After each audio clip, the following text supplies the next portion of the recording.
तो my dear students, तो कैसे हैं आप लोग। उम्मीद करता हूं कि आप लोग स्वस्थ होंगे, मस्त होंगे, अपनी पढ़ाई में व्यस्त होंगे। दोस्तों, मैं विनय विश्वकर्मा आपका स्वागत करता हूं आपके अपने चैनल विनय स्टडी में। तो दोस्तों, आज के वीडियो में हम क्लास 12 केमिस्ट्री के 4 महत्वपूर्ण टॉपिक को पढ़ेंगे जो कि हमारे बोर्ड एग्जाम के लिए बहुत ही इंपॉर्टेंट है। तो आज के वीडियो में हम जितने हमारे 4 इंपॉर्टेंट नियम हैं उन 4 नियमों को आज के वीडियो में हम कन्फर्म करने वाले हैं। तो वीडियो में लास्ट तक बने रहिए। अगर आप वीडियो को लाइक कर दीजिए, चैनल पर नए सब्सक्राइब कर दीजिए, क्योंकि बोर्ड एग्जाम के हर इंपॉर्टेंट टॉपिक का वीडियो आपको चैनल पर डेली मिलता रहेगा। तो आइए वीडियो को स्टार्ट करते हैं। देखिए, पहला नियम हमारा क्या है। पहला नियम हमारा है हेनरी का नियम। लिखिए, उसकी सीमाओं व अनुप्रयोग को लिखिए। तो देखिए, हेनरी का नियम क्या होता है। यहाँ पे देखिए हेनरी का नियम हमारा हेडिंग है। इस नियम के अनुसार स्थिर ताप पर किसी गैस की द्रव्य विलेयता जो होती है गैस के दाब के समानुपाती होती है। यानी कि कह रहा है हेनरी का नियम क्या होता है कि स्थिर ताप पर कोई हमारा देखिए यहाँ पे बर्तन है या कोई बर्तन, इसमें विलयन है, मान लीजिए इसमें हमारा कोई द्रव है, इसमें हम कोई गैस डाल रहे हैं। मान लीजिए हम इसमें हाइड्रोजन गैस डाल रहे हैं। तो अगर हम इसमें H2 गैस डाल रहे हैं तो इस द्रव में जो गैस की विलेयता होगी वो इसके दाब के समानुपाती होगी। जितना इस पर दाब लगेगा उतना ही गैस इसमें घुलेगा। तो ये कह रहा है कि स्थिर ताप पर किसी गैस की द्रव में विलेयता गैस के दाब के समानुपाती होती है। तो देखिए, इसका सूत्र होता है यम समानुपाती पी, जहां पे यम जो होता है घुली हुई गैस की मात्रा होती है, पी होता है गैस का दाब। अगर हम समानुपाती का चिन्ह हटाएंगे तो हमारा एक स्थिरांक आ जाएगा के एच। तो के हमारा स्थिरांक है, एच है, एच हमने इसलिए लगाया क्योंकि हेनरी स्थिरांक है, कि लोग समझ सके कि हेनरी स्थिरांक है। तो हमारा यम बराबर के एच पी हो जाता है। तो यम है क्या, घुली हुई गैस की मात्रा, के एच है हेनरी स्थिरांक, पी है गैस का दाब। अब देखिए हेनरी के नियम की सीमाएं। देखिए, यह नियम तन विलयन पर लागू होता है। जो हेनरी का नियम होता है तन विलयन पर लागू होता है। दूसरा, यह नियम निम्न दाब व उच्च ताप पर कार्य करता है। तीसरा है, यह नियम उन गैसों पर लागू होता है जो विलायक से क्रिया नहीं करते। यह है हेनरी के नियम की सीमाएं। अब देखिए अनुप्रयोग, हेनरी के नियम का अनुप्रयोग। देखिए, गोताखोर के रूप में, जो लोग तैराक होते हैं, जल में तैरते हैं, उनके रूप में। शीतल पेयजल के रूप में, यानी जो आप लोग ठंडा पीते हैं, स्प्राइट होता है, कोका कोला होता है। ये देखिए, जब आप लोग स्प्राइट को एक बैग खोलते हैं उसका ढक्कन, तो एक बैग गैस निकलता है। तो ये गैस दाब के अनुसार उसमें भरा रहता है।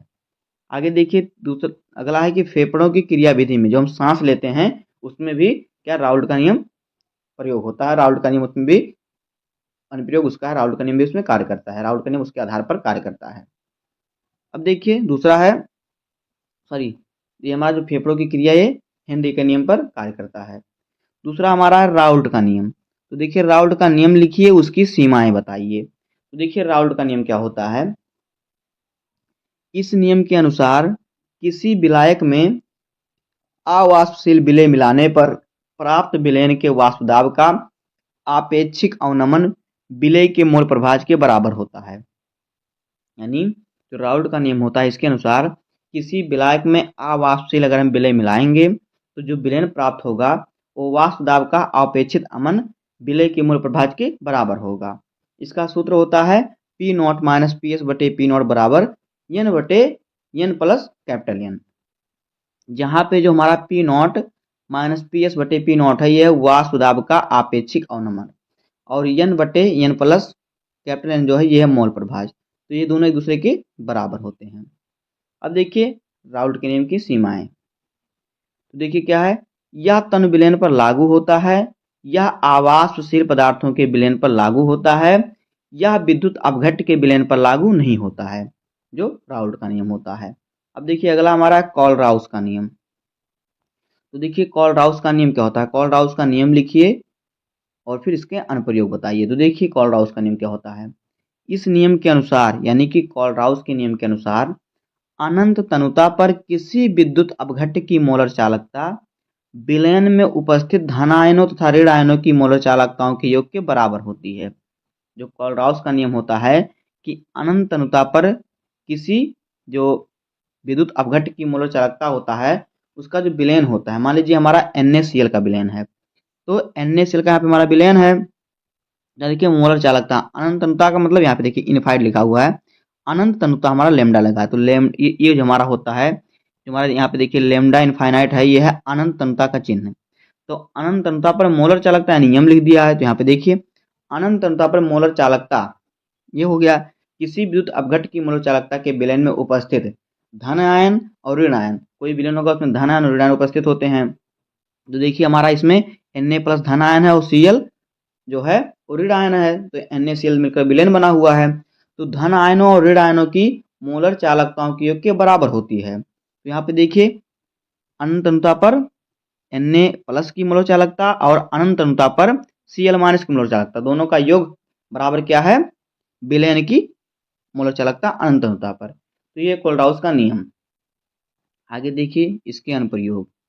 तो देखिए कोल्डाउस का नियम का प्रयोग क्या होता है, वियोजन की कोटि याद करने में। तो देखिए किसी सांद्रता पर विद्युत अपघट की मोलर चालकता तथा अनंत तनुता पर विद्युत अपघट की मोलर चालकता के अनुपात को वियोजन की कोटि कहते हैं।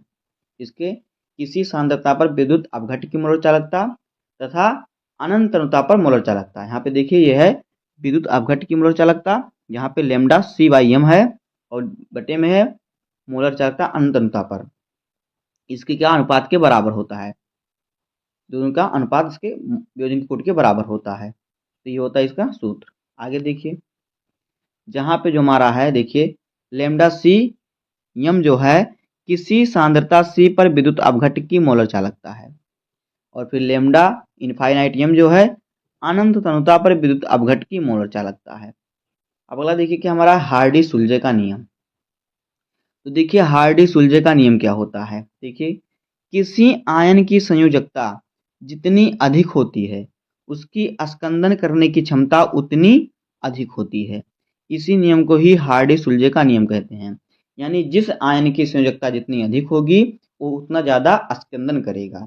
ये है हार्डी-सुलजे का नियम। तो यहाँ पे देखिए धन आयन का यहाँ पे देखिए बढ़ता क्रम, तो धन आयन का यहाँ पे बढ़ता क्रम है, यहाँ पे देखिए Al3+, उसके बाद Ba2+, उसके बाद Na+, यानी जो धन आयन है घटता क्रम है, सबसे ज़्यादा आयन इसमें है Al3+, क्योंकि यहाँ पे 3+ है, Ba में क्या है 2+ है, Na में 1+ है। तो इस प्रकार से सबसे अधिक है Al में, उसके बाद Ba में, उसके बाद Na में।